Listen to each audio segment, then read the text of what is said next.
हाँ जी, कितना हो जी सारे बढ़िया। आप भी बहुत बढ़िया ਵੀਰੇ। सो एक काम कीजिए, आप आराम से बैठ जाइए, आराम से बैठ जाइए, हेडफोन को कानों में लगाइए और आराम से एक बार चेयर पर आराम से बैठ जाइए। तो इस कहानी के बारे में बताने से पहले आपको बता दूं, ये सच्ची घटना पर आधारित कहानी है और आशा करता हूँ आपको ये कहानी पसंद आएंगी। और प्लीज़ दोस्तों, कहानी को सुनते समय किसी भी तरीके का कुछ अगर लगता है आपको तो प्लीज़ मुझे कमेंट कर दीजिए किस तरीके से गलती हो रही होंगी, क्योंकि मैं कोई स्टोरी टेलर नहीं हूँ।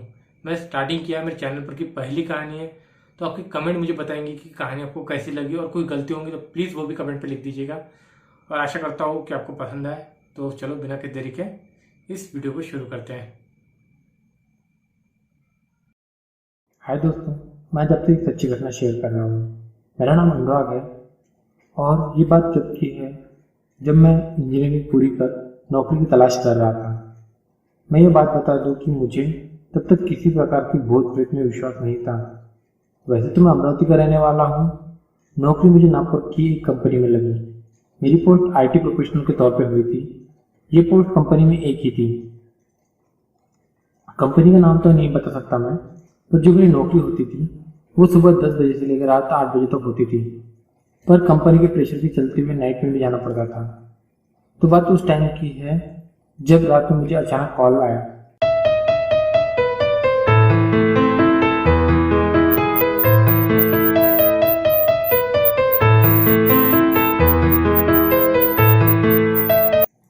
मैंने आंखें पोंछते हुए टाइम देखा तो करीबन रात के 12-10 हो रहे थे।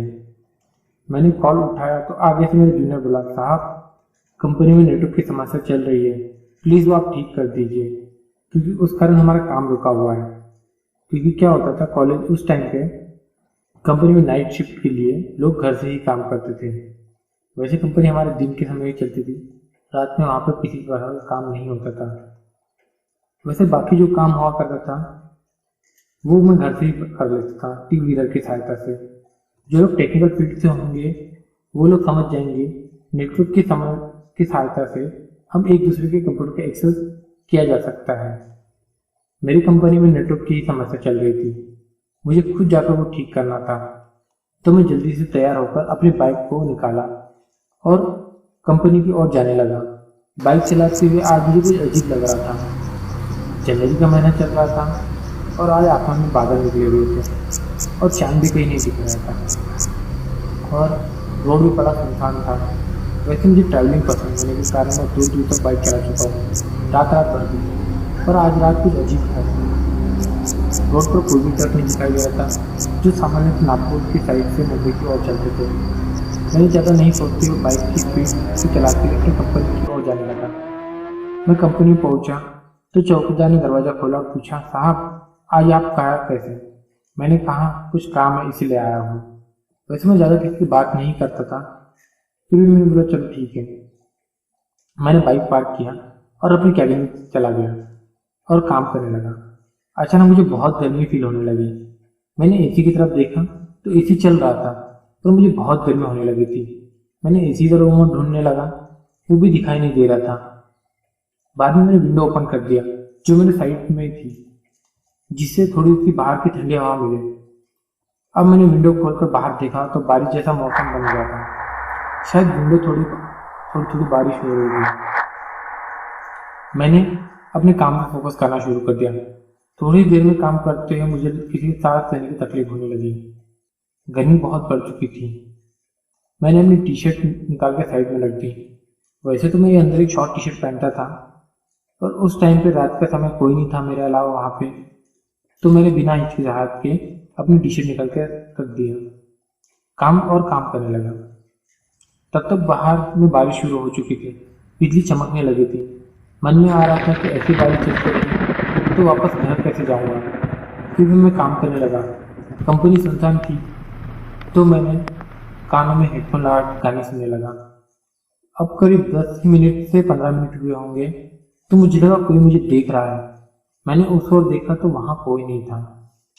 मैंने सोचा चौकीदार राउंड पे होगा तो उसने मुझे देखा होगा। साइड से मैं काम करने लगा। अब मुझे अचानक एक और से ठंडी हवा होने का एहसास आया। मैंने उस साइड का ईयरफोन निकाल लिया और मैं लैपटॉप पे काम करना शुरू कर दिया। अब फिर से मुझे मेरे साइड में कोई देख रहा है ऐसा एहसास होने लगा। उससे सांस लेने में गुर्राने जैसी आवाज़ हो रही थी। ऐसा एहसास होने लगा, अब धीरे धीरे मुझे डर लगने लगा था, क्योंकि इस टाइम पूरी कंपनी में मेरे अलावा कोई नहीं था। मैंने सोचा था क्या कोई पक्षी होगा जो रात में जैसे कबूतर जैसे गुर्राने जैसी आवाज़ आती है तो वो होगा।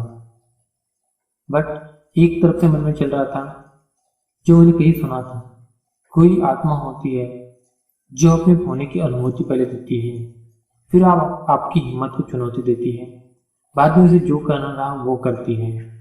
मैंने खुद डरते हुए अपने काम में लगा रहा। दूसरी ओर पसीने से बहने लगे। मैंने हिम्मत करके भगवान का नाम लेकर देखा तो वहां कोई नहीं था। मैंने चैन की सांस लिया। उस समय जोर की बिजली चमकी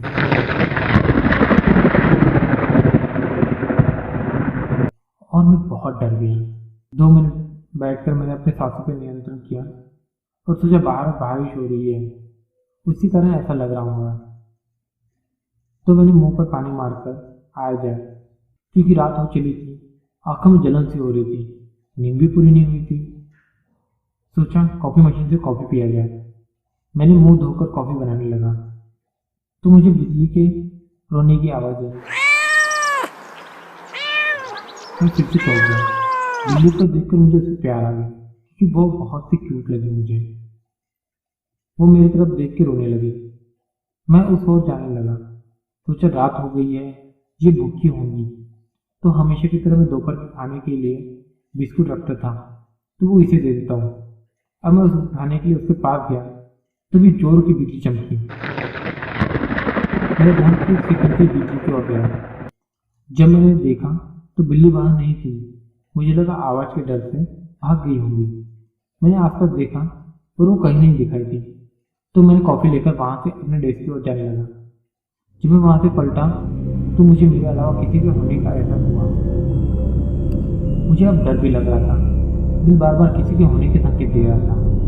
मैंने अपने आप को दिलासा देते हुए खुद ही कहा खाली पैर में वहम हो रहा होगा। तभी मुझे पीछे से बिल्ली के रोने की आवाज आई। इस बार मैं बहुत डर गया। दिल की धड़कनें तेज हो गई। मैंने खुद को संभालते हुए बिल्ली को उठा करके अपने डेस्क पे ले आया और डेस्क से साइड में रख के कॉफी पीने लगा और बिल्ली को भी कुछ बिस्कुट दे दिए। पर वो खा नहीं रही थी, मेरी ओर देख रही थी। सच कहूं तो बिल्ली की आंखें बहुत डरावनी थी, तो मैंने उसे देखते हुए उसे नजरअंदाज करके अब जल्दी से अपने काम खत्म करके घर जाने की सोचा। मैं लैपटॉप पे काम करने लगा। काम करते करते मुझे शायद 1 घंटा ही हुआ होगा। मैंने 10 मिनट का पावर लैप लेने का सोचा। मैंने टेबल पर सर रख दिया और कुछ मिनट के लिए सोया जाए ये सोच के आंखें बंद कर दी। मुझे एहसास हुआ कि कोई मेरे बाजू में है।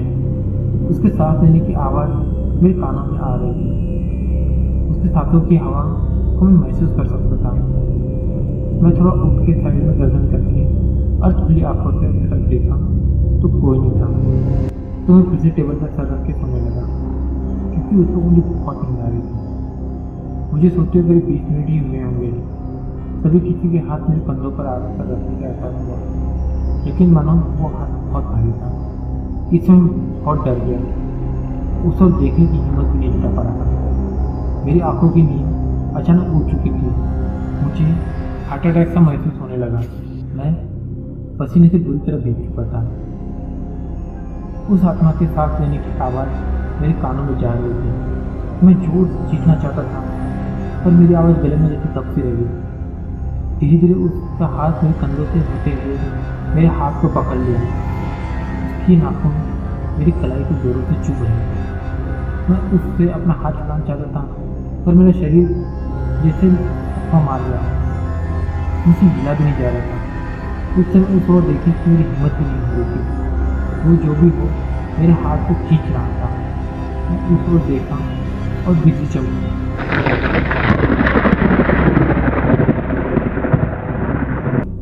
बिजली की रोशनी में मुझे उसका चेहरा दिखाई दिया।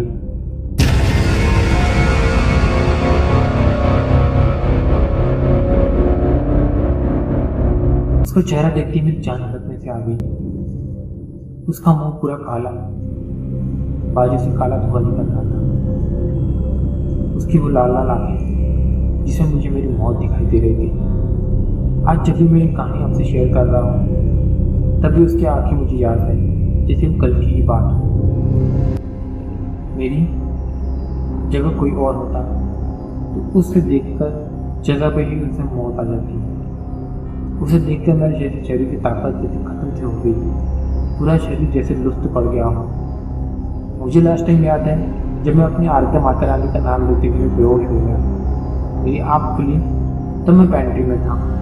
सुबह के आए हुए सफाई कर्मचारी और चौकीदार को देखकर मेरे जान में जान आई। तभी मैंने एक ने कहा, साहब आप यहाँ क्या कर रहे हो?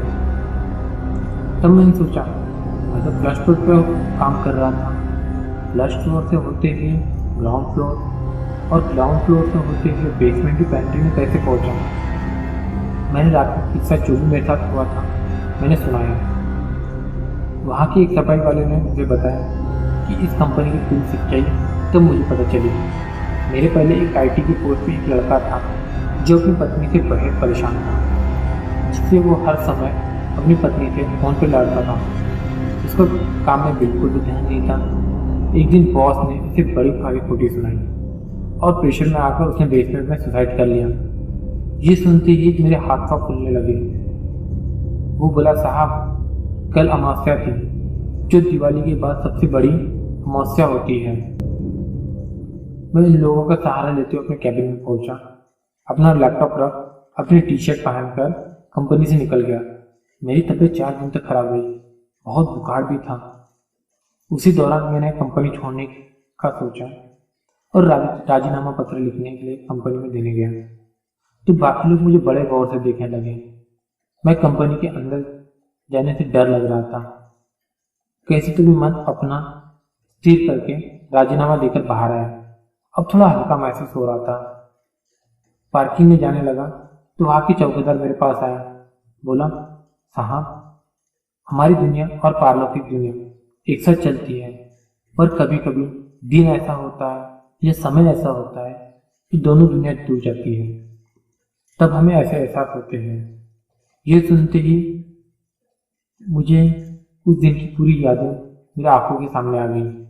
मैं वहाँ से अपनी बाइक निकालकर चला गया, रास्ते में सोचते हुए कि मेरे दिल ने कई बार मुझे इस बात की अनुभूति दिया कि कुछ गलत है, पर मैं ही नहीं समझा। उस दिन के बाद मैं बहुत प्रेत में विश्वास करने लगा हूँ। आप मानो चाहे ना मानो, ये एक सच्ची घटना है।